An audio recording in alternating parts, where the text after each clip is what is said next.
E se eu te dissesse que desde o momento em que Esaú nasceu, ele já estava marcado por um destino que não escolheu? E se esse destino, antes mesmo de ele dar seus primeiros passos no mundo, já estava traçado por algo maior do que ele mesmo poderia compreender? A pergunta que surge então é: por que um Deus justo e misericordioso, que ama incondicionalmente, rejeitaria alguém ainda antes de dar os seus primeiros passos na vida? Por que um homem, nascido com tanto potencial, com tanta força e habilidade, seria rejeitado de antemão, sem ter sequer a oportunidade de provar seu valor, sem a chance de fazer algo de bom ou ruim? Este não é apenas um conto simples de irmãos em conflito. A história de Esaú e Jacó nos leva a uma reflexão mais profunda, tocando em questões que muitas vezes nos deixam desconfortáveis: o destino, a escolha divina e o enigma da vida humana. Por que alguns parecem ser escolhidos enquanto outros são deixados de lado? Por que, antes de qualquer ação ou decisão, Deus faz uma escolha que altera o curso de uma vida inteira? A rejeição de Esaú não é apenas uma questão de primogenitura perdida ou uma bênção roubada. Ela está ligada a algo que vai além das decisões humanas e das aparências. É uma escolha divina, misteriosa, que desafia nossa compreensão de justiça e misericórdia. Deus, ao rejeitar Esaú antes mesmo do seu nascimento, nos coloca diante de um dilema que nos faz questionar a natureza do divino e o papel que o ser humano desempenha no grande plano da criação. O que está por trás dessa decisão? É uma injustiça ou há algo mais profundo sendo revelado?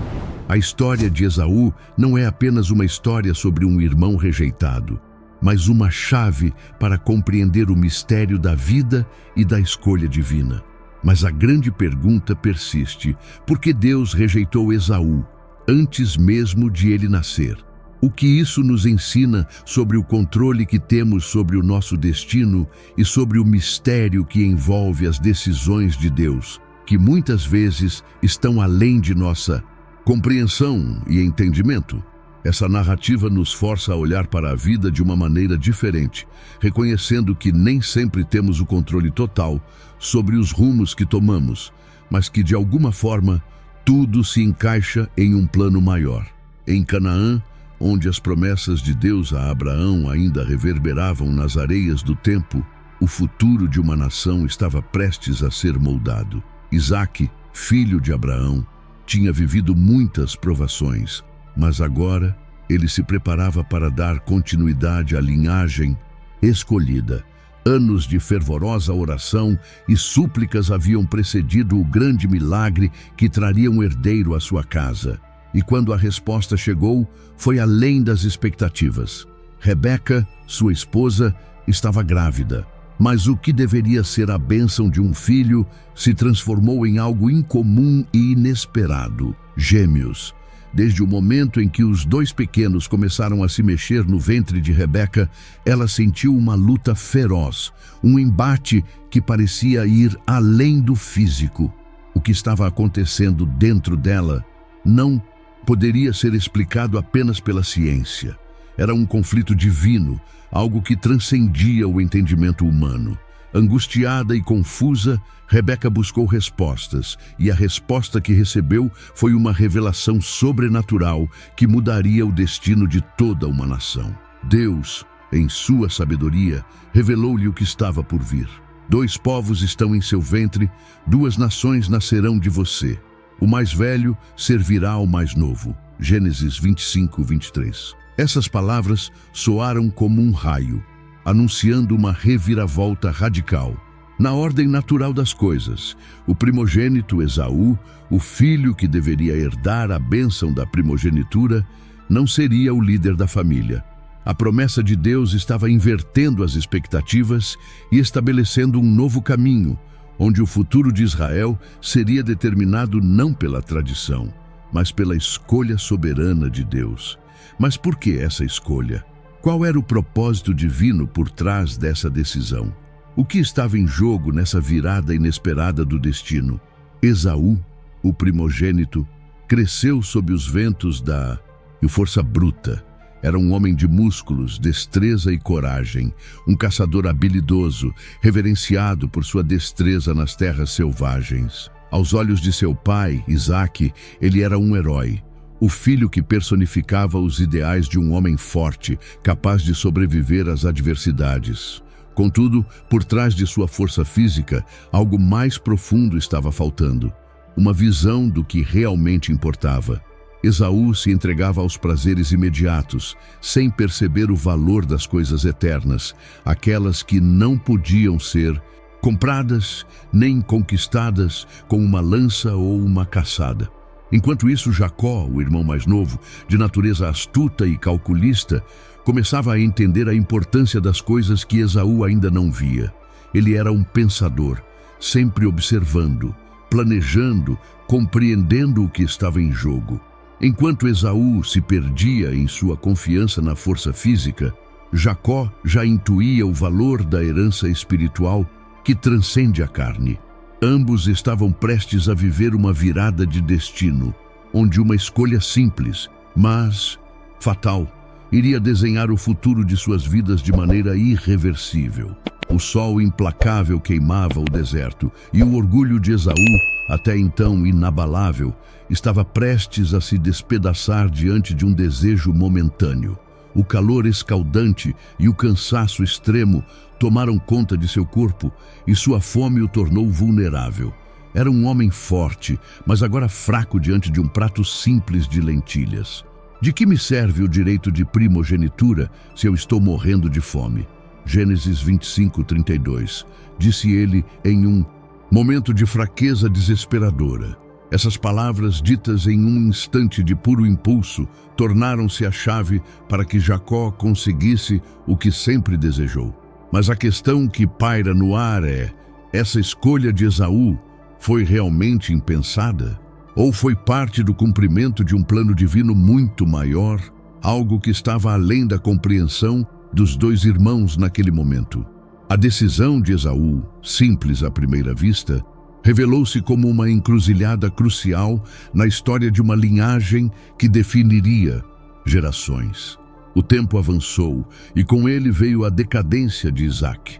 O velho patriarca, agora cego e em seus últimos dias, preparava-se para um momento decisivo de sua vida. A transmissão da bênção a seu filho primogênito, Esaú, o filho que ele amava profundamente, o filho que ele via como seu sucessor natural. Isaque sabia que a hora estava chegando e, com o coração pesado, desejava passar adiante a herança espiritual que ele mesmo recebera de seu pai. Mas o destino, como tantas vezes antes, estava prestes a dar uma guinada inesperada. Jacó, o irmão mais novo, sempre consciente de que o futuro estava em jogo, mais uma vez se revelou astuto. Com a ajuda de sua mãe, Rebeca, ele arquitetou um plano que parecia impensável. Usando disfarces e artifícios, Jacó se fez passar por Esaú. A voz suave e os braços cobertos de pele de animal enganaram Isaque, que, em sua cegueira, não percebeu o engano. Com astúcia, Jacó recebeu a bênção que, por direito, era de Esaú, um prêmio conquistado não pela força, mas pela inteligência e pelo aproveitamento das oportunidades que o destino lhe deu. Quando Isaque descobriu a traição, o peso do sofrimento lhe caiu sobre os ombros como uma avalanche. O velho homem, em agonia, exclamou, tomado pela dor: "Quem foi que me trouxe a caça antes de você chegar?" Gênesis 27:33. A perda não era apenas a bênção, mas a perda de um destino irrevogável. Esaú, completamente arrasado, não compreendia o que acontecera.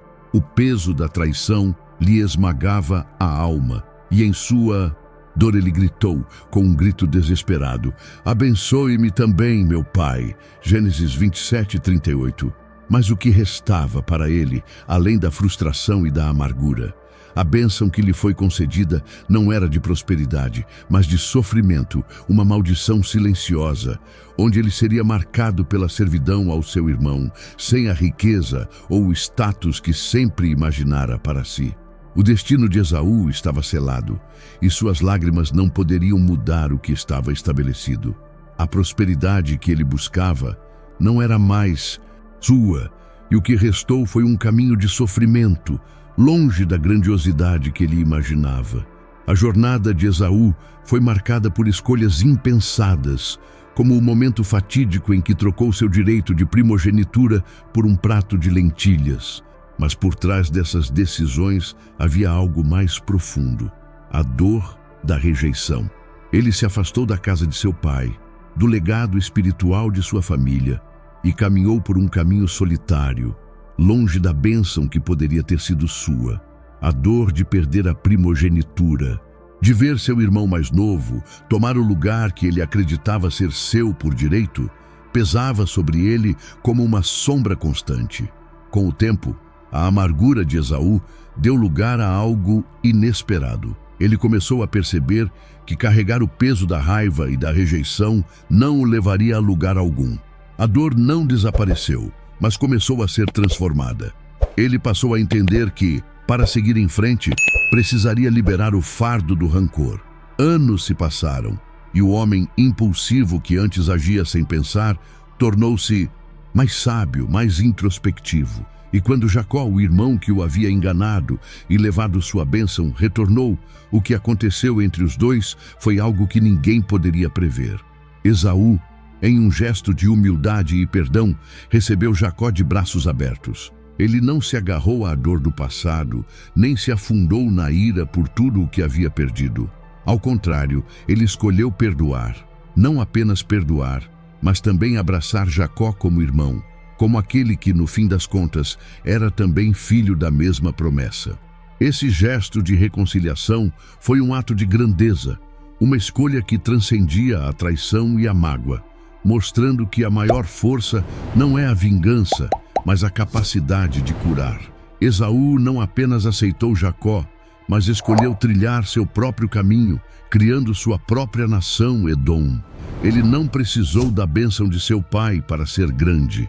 Mesmo sem o que inicialmente considerou ser a bênção que o destinava à prosperidade, Esaú construiu algo poderoso, algo duradouro, com base na sua própria força e sabedoria. A redenção de Esaú não estava em retomar o que lhe foi tirado, mas em transformar sua dor em um novo começo, em uma nova identidade. Ele mostrou que, mesmo sem a bênção que buscava, ele podia ser o arquiteto de seu próprio destino.